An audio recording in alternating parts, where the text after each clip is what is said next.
औज़ुबिल्लाहि मिनश्शैतानिर्रजीम बिस्मिल्लाहिर्रहमानिर्रहीम अस्सलामु अलैकुम वरहमतुल्लाहि वबरकातुहू। सूरह इब्राहीम है मेरे सामने और सूरह इब्राहीम की आयत नंबर 32 है, पारा नंबर 13 है और रुकू नंबर 17 है। याद रहे कि आयत नंबर 32 हमने कल शुरू की थी और आधी चल सकी थी, टाइम पूरा हो गया। आयत नंबर 32 ही का बाकी हिस्सा अल्लाह तबारक व तआला ने दलील नकली पेश की।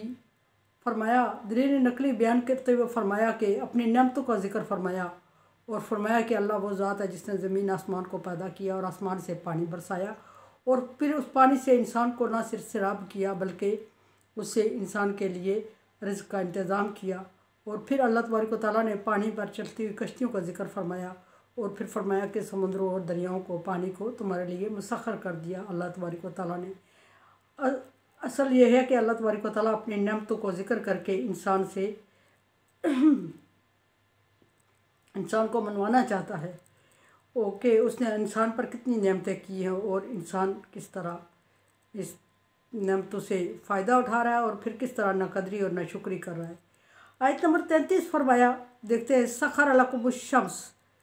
वही दलील आगे कंटिन्यू फरमाई कि अल्लाह तबारक व तआला ने सूरज, चाँद, तारे, शम्स अल्लाह तबारक व तआला ने मुसख्खर कर लिया इंसानों के लिए। इंसानों तुम्हारे लिए अल्लाह तबारक व तआला ने सूरज को मुसख्खर कर लिया।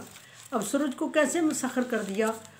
अल्लाह तबारक व तआला ने जहाँ इंसान की ड्यूटी लगाई, सूरज की ड्यूटी लगा दी कि वो उसके इंसानों को फ़ायदा देगा। एक तो रोशनी का इत्माम किया सूरज के थ्रू और वो सूरज क़यामत तक इंसान को रोशनी मुहैया करने पर मुसख्खर है और लगा हुआ है और करता है और करता रहेगा। और जिस वक्त से अल्लाह तबारक व तआला ने ज़मीन आसमान को तख्लीक किया उस वक्त से लेके क़यामत तक ये काम अपना सर अंजाम देता रहेगा। और जब से इंसानियत तख्लीक हुई अब तक कभी सूरज ने ये नहीं कहा कि मैं थक गया हूँ या अल्लाह के हुक्म की नाफरमानी करते हुए इधर उधर हो गया हो। दूसरा, अल्लाह तबारक व तआला ने सूरज को रोशनी मुहैया करने का ज़रिया बनाया है, गर्मी तपश मुहैया करने का ज़रिया बनाया और वो इंसानों को मुसलसल जिन जिन जगहों पे जिन लोगों को अल्लाह तबारक व तआला ने रोशनी पहुँचाने पर उसको मामूर किया हुआ है, जिन ममालिक में, जिन जगहों पर वो अभी तक किए जा रहा है और जिन जगहों पे रोशनी नहीं मुहैया कर रहा है, रोशनी पर मामूर नहीं है, अल्लाह तबारक व तआला ने उसकी ज़िम्मेदारी नहीं लगाई हुई है। वरना अपनी मर्ज़ी से ये किसी को रोशनी दे दे और किसी को रोशनी ना दे, किसी को तपश दे दे और किसी को ना दे, ऐसा मुमकिन नहीं है, क्योंकि अल्लाह तबारक व तआला ने इसको मुसख्खर कर दिया, मामूर कर दिया और ये अल्लाह के हुक्म के मुताबिक चल रहा है, ताबे है और इंसानियत की खिदमत पर मामूर है। और फिर इसके अलावा अल्लाह तबारक व तआला ने इसकी तपश से, इसकी हरारत से फलों को पकने का एक ज़रिया बनाया इसको और वो ये मुसलसल किए जा रहा है, क़यामत तक किए जाएगा। और इसकी तपश और इसकी हरारत से, इसकी रोशनी से इंसान के लिए बद जायका और बद मज़ा फल पक कर मज़ेदार और जायका उनका तब्दील हो जाता है और ये सूरज ही की बदौलत है। इसके अलावा अल्लाह तबारक व तआला ने सूरज को और चाँद को रास्ते के तायन के लिए बनाया और वो अभी तक रास्ते का तायन कर रहा है ऐसी जगहों पे जहाँ कोई और असबाब नहीं होते। सूरज से रहनुमाई हासिल की जाती है, चाँद से की जाती है। और इन चीज़ों को अल्लाह तबारक व तआला ने जिन चीज़ों को मामूर कर दिया इंसान के लिए, जिन चीज़ों को मुसख्खर कर दिया, वो बिला किलोकाल अल्लाह तबारक व तआला के हुक्म के ताबे इंसानियत की खिदमत पर मामूर हैं। और अल्लाह तबारक व तआला ने खूबसूरती का ज़रिया बनाया सूरज को और वो अभी तक खूबसूरती है। और एक टाइम लिमिट जानने के लिए अल्लाह तबारक व तआला ने इसको आला बनाया, सूरज और चाँद को एक वक्त की मिकदार का तयन करने के लिए, और वो अभी तक किए जा रहा है और कैलेंडर का काम दिए जा रहा है। और इंसान जो जिस जगह कोई और ज़रिया वसीला नहीं होता उस जगह इससे कैलेंडर का काम लेता है और वक्त के तयन का, महीनों का, सालों का हिसाब इसके थ्रू रखा जाता है। अब भी बाद ममालिक में, बाद में तो लेटेस्ट टेक्नोलॉजी आ गई है, लेकिन ये एक बात ये भी कि लेटेस्ट टेक्नोलॉजी अगर आई भी है तो वो इसी को फॉलो करके बनाई गई है। कुछ चीज़ें मतलब है अहले इल्म लोगों ने इससे मेजरमेंट करके वो कैलेंडर तरतीब दिए हैं और इसमें इंसानियत की कोई कुदरत और कोई शान नहीं होती इंसान की, बल्कि अल्लाह तबारक व तआला ने इन्हीं चीज़ों का इल्म दे के अल्लाह तबारक व तआला ने इंसान को आलम और साइंसदान बनाया है। और साइंसदान और आलम जिसको कहा जाता है वो इन्हीं चीज़ों का इल्म रखने से होता है और इन्हीं से मुतल्लिका जो चीज़ें हैं वक्त के मुतल्लिका सूरज चाँद तारे, इन्हीं से हिसाब लेते हुए कैलेंडर तैयार किया है। अगर कोई समझे कि लेटेस्ट में अब कैलेंडर आ गए हैं और सूरज चाँद तारों की इसके हिसाब की ज़रूरत ही नहीं रही है, तो ये बात गलत है। आपको ज़रूरत नहीं रही है क्योंकि आप लोगों के सामने एक कैलेंडर एक मुतय्यन वक्त आ चुका है। लेकिन जो लोग कैलेंडर ईजाद करते हैं या वक्त का तयन करते हैं उन्हें इन्हीं चीज़ों से रहनुमाई हासिल करना पड़ती है और इन्हीं का इल्म उनको इस काबिल बनाता है कि वो इन चीज़ों को एक मखसूस मेयार के मुताबिक रख के आज़मा के एक वक्त का तयन, साल, महीने और सदियों का तयन करते हैं। वल कमर दाइबीना, और चाँद, सूरज और चाँद हमेशा इसके साथ शुरू से लगे हुए हैं और क़यामत तक लगे रहेंगे हमेशा और दायमी तौर पे इंसान के लिए मुसख्खर कर दिए गए हैं।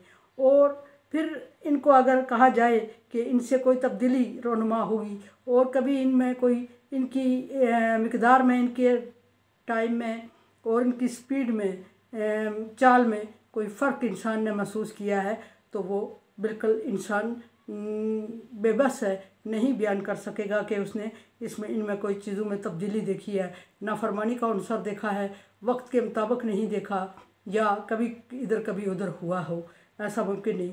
और इसकी बनिस्बत अगर इंसान के हाथ में ये चीज़ दे दी जाती तो सुबह शाम कभी हादसात होते, कभी इत्तफाक़ात होते और ये सिस्टम और ये निज़ाम इस तरह न चल रहा होता। और अगर उसकी निस्बत, इन चीज़ों की निस्बत इंसान को अल्लाह तबारक व तआला ने पाबंद कर दिया होता तो पता नहीं क्या होता। अल्लाह तबारक व तआला की कुदरत कि इंसान को अल्लाह तबारक व तआला ने आज़ाद रखा हुआ है, अपनी नक़्ल व हरकत में आज़ाद है और किसी कुछ कायदे कानून, कोई फार्मूले अल्लाह तबारक व तआला ने इंसान के ज़िंदगी के इंसानी के हाथ में दिए हुए हैं जिससे फ़ायदा उठाते हुए वो नफ़ा और नुकसान का सबब बनता है। इंसान आज़ाद मखलूक है। उसके अलावा अल्लाह तबारक व तआला ने हर एक चीज़ को एक वक्त के एक फार्मूले के तहत पाबंद किया हुआ है। इंसान को किसी हद तक 10% नहीं 5% किसी हद तक आज़ादी दी हुई है। हज़रत अली से किसी ने अर्ज़ की थी कि इंसान कितना बाइख्तियार है। हज़रत अली ने उससे फरमाया कि एक पाँव उठा। इंसान हज़रत उमर ने उसे कहा कि एक पाँव उठा। उस बंदे ने एक पाँव उठाया, फिर आपने फरमाया कि दूसरा उठा। वो कहता है इस पर मैं कादर नहीं हूँ। तो उन्होंने फरमाया हज़रत उमर ने कि इतना ही इंसान को कुदरत दी गई है, तेरे सवाल का जवाब इसमें आ गया है। सखर लकुमुल लैल वन नहार, और फिर दिन और रात को अल्लाह तबारक व तआला ने मुसख्खर कर दिया इंसान के लिए। मुसख्खर कैसे कर दिया?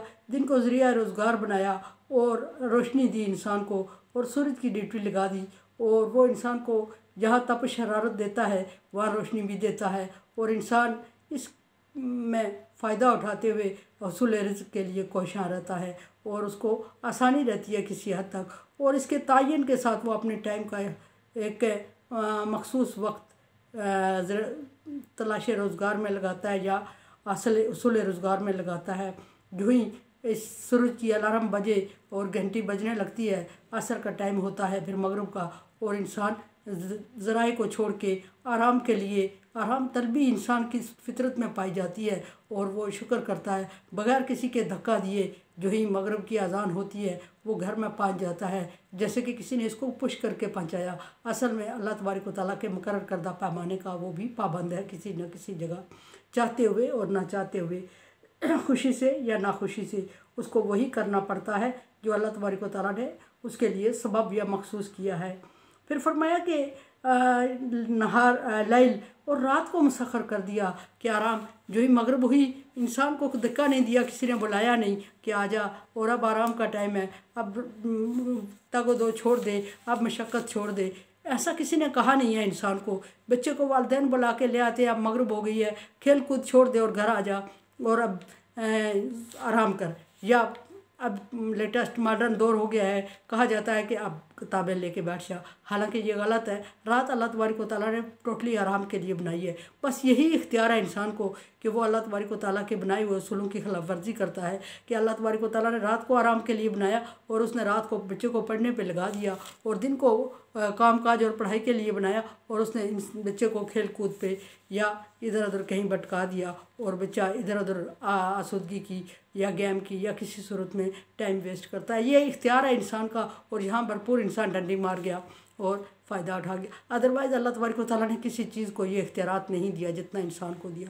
रात को अल्लाह तबारक व तआला ने मुसख्खर किया और उसकी टाइमिंग मुकर्रर की कि इस टाइम तूने छा जाना है, और सो वो छा जाती है, छाने लगती है और एक वक्त में छा जाती है। और छाने लगने में कभी उसने देर नहीं की कि मैं इधर उधर काम भटक जाऊं और छाने में देर कर दूं या जल्दी आ जाऊं, अभी मेरे पास टाइम है, ऐसा नहीं हुआ। जिस वक्त के लिए उसको जो वक्त उसके लिए मखसूस किया गया है वो वही वक्त इंसान को देती है। और फिर इंसान को रात मुसख्खर करके अल्लाह तबारक व तआला ने बहुत बड़ी मशक्क़त और बहुत बड़ी तरद्दुद से बचा दिया कि अगर दिन ही होता तो इंसान अपनी खुशी से कभी आराम तलबी में आराम ना करता, लेकिन रात होती है तो वो आराम की तलब में आ जाता है और उसकी तबीयत माइल होने लगती है आराम की तरफ और वो काम काज छोड़ के आ जाता है। फिर रात को इंसान के लिए कहीं उजूब का पर्दा अल्लाह तबारक व तआला ने करार दिया कि रात पर्दा है, और फिर इंसानों और जिन्नों के टकराव से इंसान को महफूज रखती है। रात को जिन्नों के लिए खोल दिया जाता है दुनिया को, और दिन को इंसानों के लिए। सो इस दोनों मखलूक में जो फसादी मखलूक हैं इनमें टकराव बहुत कम होता है, नहीं तो पता नहीं टकराव होते होते दुनिया तबाह कर देते ये।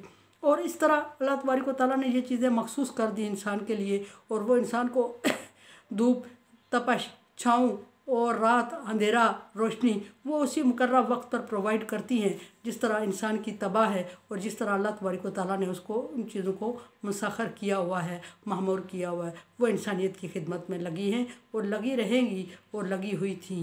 क़यामत तक ये सिलसिला जारी रहेगा, और कोई दूसरा इसमें साजी और शरीक होता तो कहीं गड़बड़ ज़रूर हो जाती। अभी तक कहीं नाइत्तफ़ाक़ी, इत्तफ़ाक़ात और बेचैनी ज़रूर सामने आ जाती, लेकिन अल्लाह तबारक व तआला की कुदरत है, वो वाहदहु ला शरीक है। और अल्लाह तबारक व तआला इसमें तौहीद बारी ताला के साबित करना दलील नकली दे रहे हैं कि ये सारी चीज़ें अपने मुकर्रर वक्त के साथ चल रही हैं, और ये पकार पकार चीख चीख के मैसेज दे रही हैं कि ये किसी एक ही के हाथ में है ये निज़ाम, और किसी एक ही के हाथ में चल रहा है, किसी दूसरे के हाथ में ये हो ही नहीं सकता। अगर कोई दूसरा इसमें साजिश शरीक या हल पर या थोड़ा बहुत भी कोई किसी की शमूलियत, किसी का मशवरा, किसी की शराकत होती तो अब तक इस निज़ाम में कहीं ना कहीं झूल ज़रूर आ चुकी होती। सो अल्लाह तबारक व तआला के बनाए हुए इस निज़ाम में जब तक दुनिया तख्लीक हुई है वहाँ से लेके क़यामत तक अब तक कोई झूल नहीं नज़र आई, और किसी को कोई ऐसी शिक नहीं मिली जिस पे वो तबसरा कर सके, और क़यामत तक भी नहीं मिलेगी। और ये चीज़ पकार पकार के इंसान को समझा रही है कि ये सारे जो निज़ाम हैं किसी एक ही कुदरत के हाथ में है जिसने अभी तक इनको टकराव से बचाया हुआ है, और वो कुदरत लामाला इख्तियारात की मालिक है, और वो अल्लाह तबारक व तआला की ज़ात हो सकती है। सो अल्लाह के अलावा कोई इस काबिल नहीं है कि जो इस निज़ाम को चला सके। कोई तो है जो निज़ाम हस्ती चला रहा है, वही खुदा है, वही खुदा है। तो सो अल्लाह वाहदहु ला शरीक के अलावा किसी को इसमें साजी या शरीक समझना या किसी को मशीर समझना, ये अल्लाह तबारक व तआला की तौहीद की तौहीन है, तौहीद की तौहीन है। मेरे चैनल को अब सब्सक्राइब नहीं कर रहे, मुझे उम्मीद है कि आप मेरे साथ तावन करेंगे। अब भी आपसे रिक्वेस्ट कर रही हूँ कि मेरे काम को जारी रखने के लिए, सदका जारिया बनने के लिए मेरे साथ तावन करें। अल्लाह हाफ़िज़।